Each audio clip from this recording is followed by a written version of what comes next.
All right, guys, we are finally here. Behind me is the start of the mountain. So we're about to start climbing, and our strategy is we're gonna climb for an hour and then rest for about 15 minutes. My backpack is heavy as ever. Let's show you guys. And Kylie.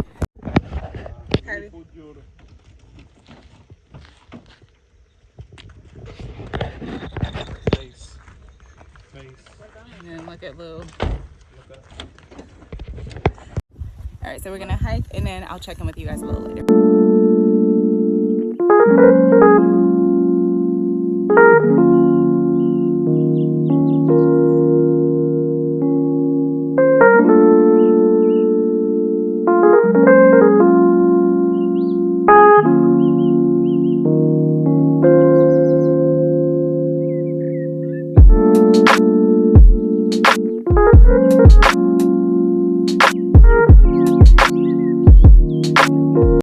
Okay, we've been walking for like a good 20 minutes.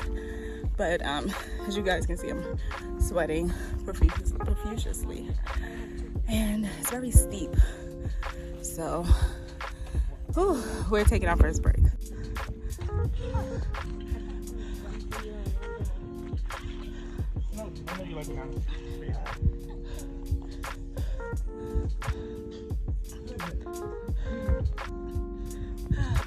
All right, because we didn't make it to the hour, I don't know if we're gonna rest for 15 minutes like planned, but I'm not gonna lie, having that backpack off feels so good. I feel free a little bit. All right, I'm gonna get off of here and actually try to relax a little bit. Hey guys, so we've been walking for a little over an hour now. We've taken a bunch of breaks, so that 15-minute break per hour, that was a no-go. It's extremely steep, really steep. And the only person who has energy right now is Kylie. She's not tired, she's not sweating, she's not hot, she's just killing it with her backpack on. Lou's having some problems with his boots.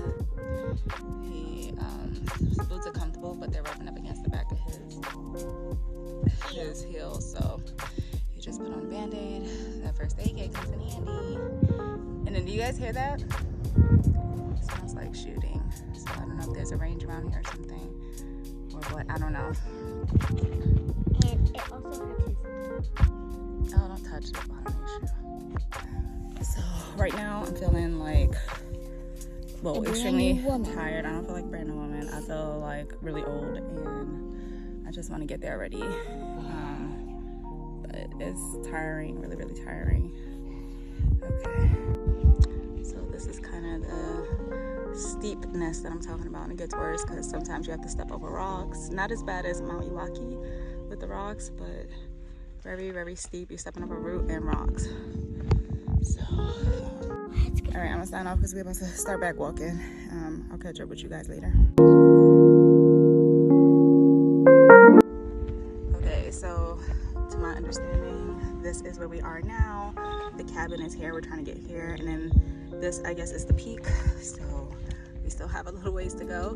We just stopped at this resting area, so got a good amount of rest in, and now back to hiking.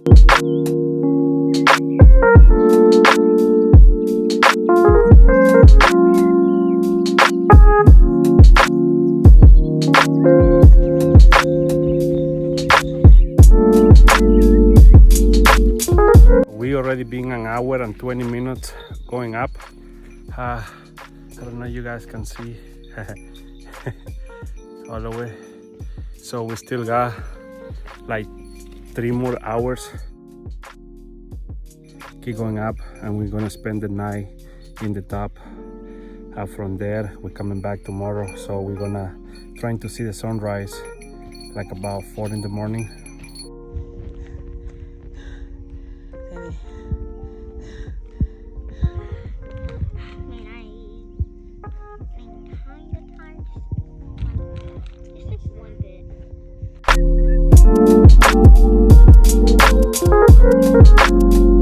Just gonna show you guys this view. It's beautiful. Look at how steep this is.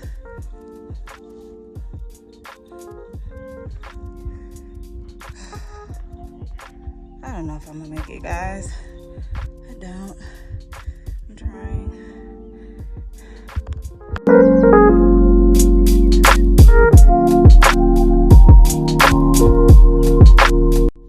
Hey guys, so we're about 4 hours into our hike and we're taking another break. Again, the only person who's not tired is Iwate. She's ready. Lou has a cramped leg, so we've been stopping because he's been having problems walking with the heavy backpack too. So, and it helps me too because I'm tired. I ain't gonna lie, 2 hours in and I was ready to give up, but we're a little over halfway there. So we're getting there slowly but surely. That I heard some people. All right, we're about to get back up and hike for a little while longer before we take another break. So I'll see you guys later.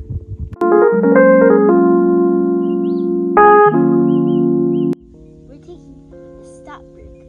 A break stop, sorry. And yeah, I'm just making my video. We got about 2 more hours or a little less than 2 more hours to hike and feeling exhausted. And I want to turn around, but going up is less time than going back down. So we're gonna hike to the cabin.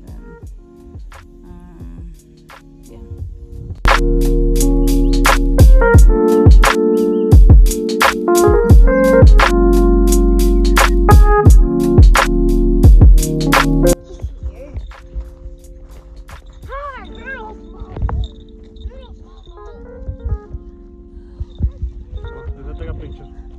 Okay.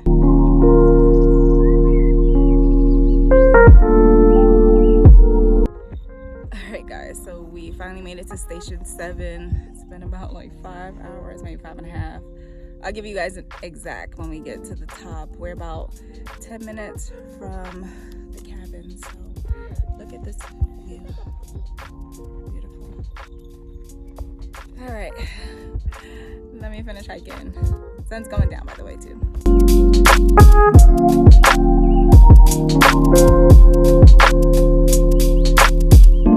That is the cabin.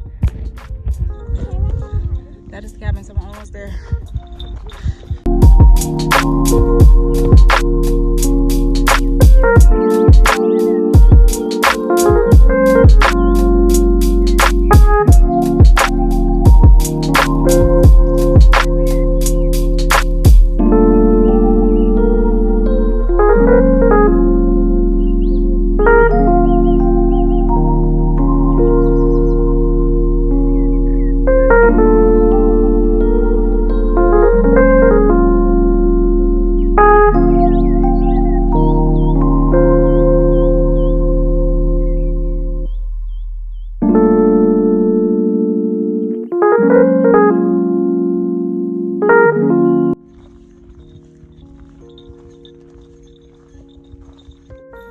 We have enjoyed our stay here at the cabin. It was definitely an experience coming up, and currently we're going down, so I will yeah, and it's raining so I'll let you guys know how everything goes, or how everything was later. All right, let me focus on not falling. See ya.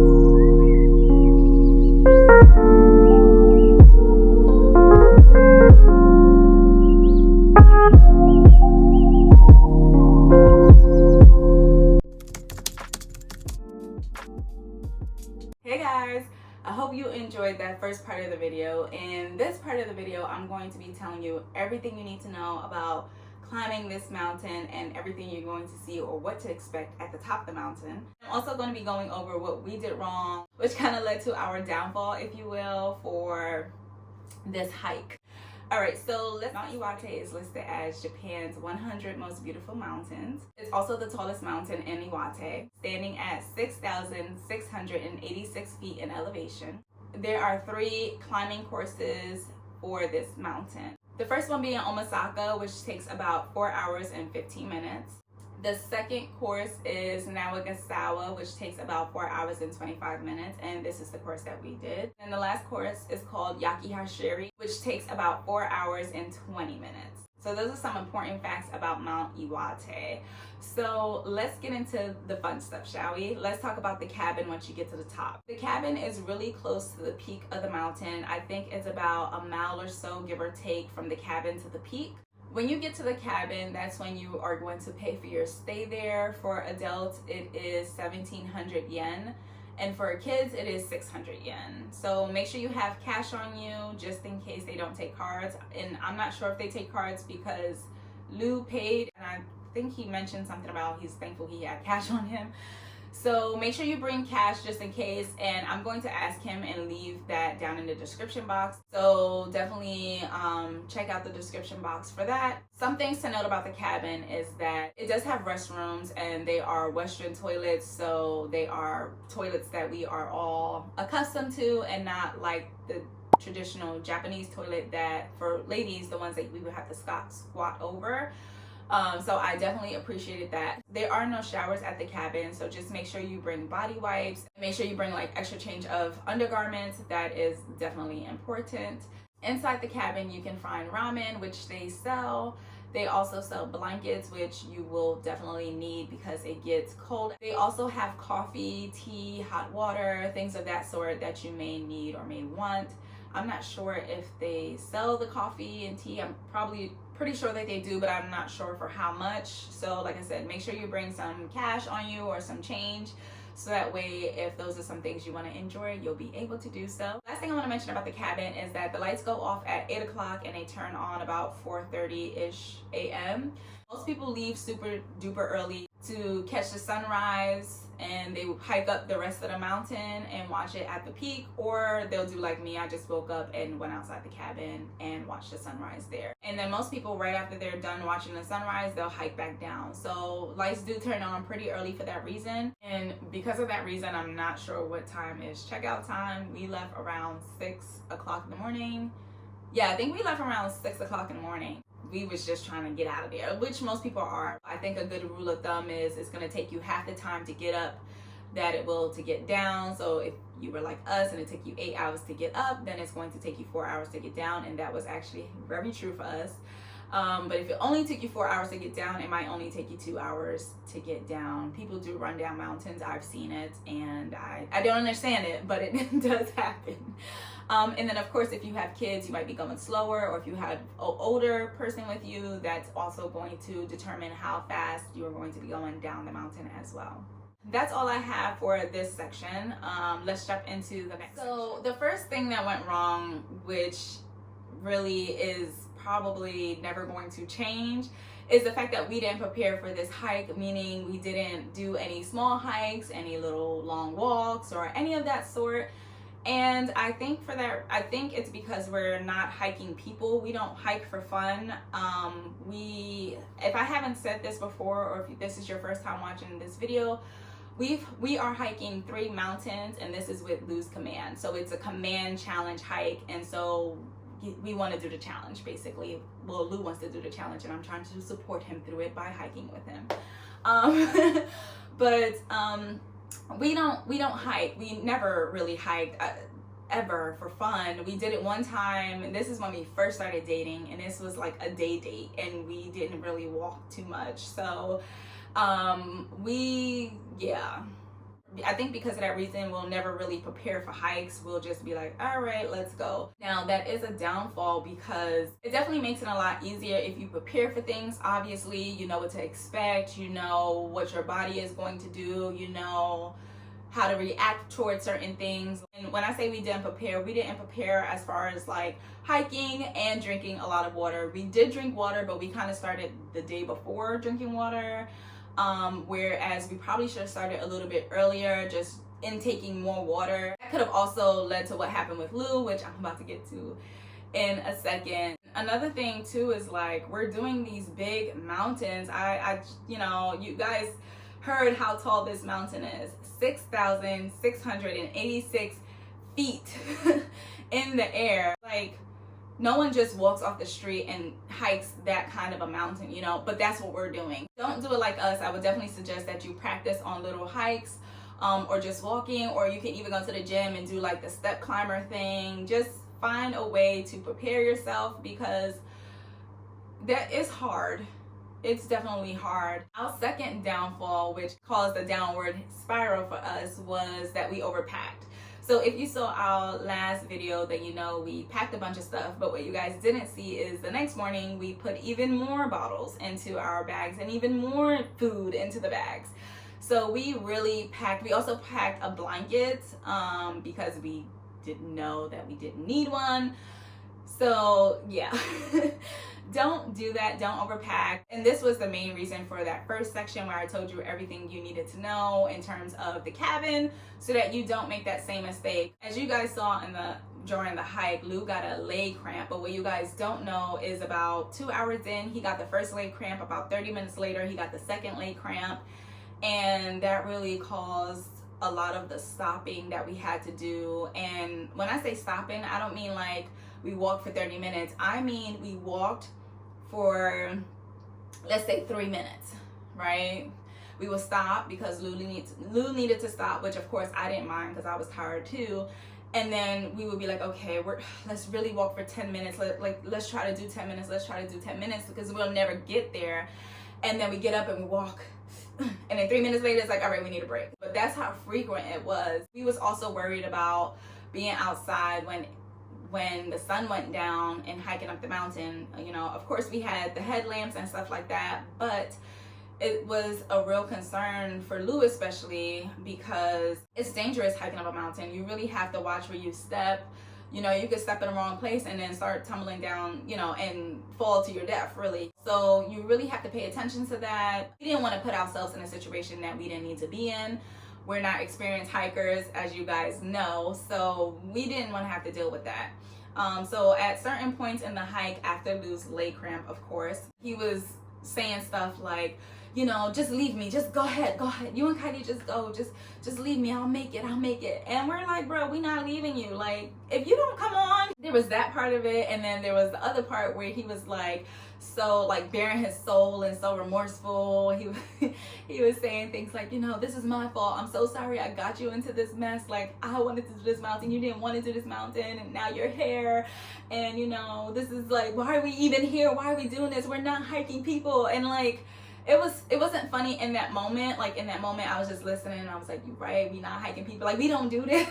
Like, this is not what we do. But obviously looking back, it was definitely funny. That also goes to show how unprepared we were mentally. Like, hiking a mountain or doing anything that's really physically straining, it's not just about your physical strength, it's also about your mental strength. And I know, except Kylie, of course, Lou and I's mental strength was not there. We didn't know what to expect. We literally thought it was going to take us exactly the amount of time. Actually, we took 20 minutes off of that. Our hiking route is 4 hours and 25 minutes, and we was like, we're going to make it there in 4 hours. Like, no, we weren't. So we definitely wasn't mentally prepared for the hike and for the amount of pain and agony that we was going to have to go through. I'm not going to lie, I was really happy that we did it as a family, because we was all there to support each other. So like, even when Lou was bearing his soul and being remorseful and stuff, I wasn't saying to him like, yeah, you're right, this is your fault we're here. No, I was just like, baby, listen, I wanted this, knowing I didn't want this. I didn't want it. But you know, of course I was gonna tell him that. I was just like, you know, I wanted this too, you know, like, of course I could have said no, I didn't want to do the hike, and I wanted to make him feel better. And then Kylie was doing the same thing. Like, there was times I almost cried, came really, really close to crying, but it wasn't because I was going up in elevation, it was because I thought we was never gonna get there. It was like 6 hours in and we're like, oh my God, we're never gonna get there. Like, that's how I was feeling. But Kylie was being supportive and saying, you can do it, mommy, you can do it, poppy. Lou was being supportive. We all was each other's support system. And if you're going to go hiking and you know you don't have that mental strength, that mental ability to like propel yourself forward when you get tired, make sure you're traveling or hiking with people that can do that for you, because it does help. Because if I didn't have them, my ass would have probably went back down the mountain, or I would have camped out where I was at and then just went down the next day, which probably would have been safe anyway. But that's important. And then I have one more thing that I want to mention that's not in either of the sections. If you've seen any of my last videos, you guys know that I am afraid of heights. I didn't have any issues with elevation on this hike, and I really think it had to do with the fact that we were surrounded by trees the whole way up. And then once we got to the cabin, it was flat ground, like it was flat, and I really appreciated that, because I didn't feel like I was going to, you know, if I go over too far to the left or too far to the right, I was gonna fall off the mountain. I think my fear of heights boiled down to the amount of space I feel like I have to move around on a rock or a mountain, whatever rock or mountain I'm climbing up. Like Mount Iwate, it was like you climbing over boulders, and if any of those boulders fall, then you're probably gonna fall to your death. But on this hike, it really wasn't like that. There were rocks and stuff like that, but like I said, we were covered by trees. I felt like there was enough walking space for me, and once we got to the top, it was flat and it was manageable. I was able to manage my feelings, my emotions, and all that good stuff. And so I am grateful for this experience because of that. I'm also grateful for this experience because I feel like it made me, my family, a lot closer. Like, we experienced this together. We was, except Kylie, we were all like struggling going up anyway. Kylie was struggling coming down because everybody's feet was hurting. When you come down the mountain, it's, you know, it's a slope down, so at first it's fine, but then as you continue, your toes are like pushing up against the front of your boots, and that thing hurts. But even in those moments when Kylie was struggling, me and Lou was there to support her and be there for her in her moments. So I really appreciated it. It was definitely a family bonding experience, and truly grateful for it. So this month is the last hike, and it's the Mount Fuji hike. So Fuji is a very touristy mountain to climb. From what I'm hearing, there's going to be a lot of collectibles and things of that sort that you can get just hiking up the mountain, which is going to be pretty freaking cool. At least it sounds that way. Like, the things you could get. Hiking doesn't sound cool to me. So for that, I don't know if I'm actually going to hike the mountain, but I am going to go on the trip. Fuji is about 10 hours from here. So we are going to fly as of right now, and we're going to stay in Tokyo. It's about 2 hours from Tokyo. So definitely gonna go on a trip, because we're gonna make it like a weekend-long trip and do some other things while we're out there. But as far as going on the hike, I don't know if I'm gonna be doing that just yet. But I will keep you guys updated for sure. And I mean, I'm gonna bring you guys with me. So whether I hike or not, if I don't, I will definitely get some information, because Lou is going to do the hike and he'll record for me or take photos and stuff like that and give me like his take on it, which I truly appreciate that. So like I said, either way, you guys will know, see part of the hike and all of that good stuff. But that's all I have for you guys today. I hope you guys enjoyed this video, and I will see you guys in the next one. Bye.